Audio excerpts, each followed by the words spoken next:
HTML translates to HyperText Markup Language. As such, HTML is not a programming language, however, it does come with a couple of elements that tell the browser how to display content. HTML is used to describe the structure of a web page, and for that reason, it comes with a series of elements that tell the browser how to display content. HTML elements label pieces of content such as the title for the web page, metadata information, headings, paragraphs, links, images, ordered or unordered lists, styling or scripting semantics, and so on.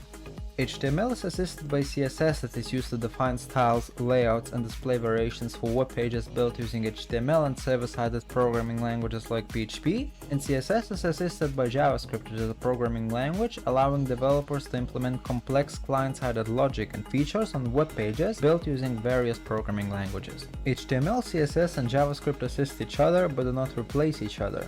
That means that each of them have a certain realm that they operate in. HTML tells the browser how to display content, CSS styles it, and JavaScript makes objects able to interact with each other. It makes objects able to move, display or hide, and so on. Together, HTML, CSS, and JavaScript operate both independently and together to make a website you're looking at a reality.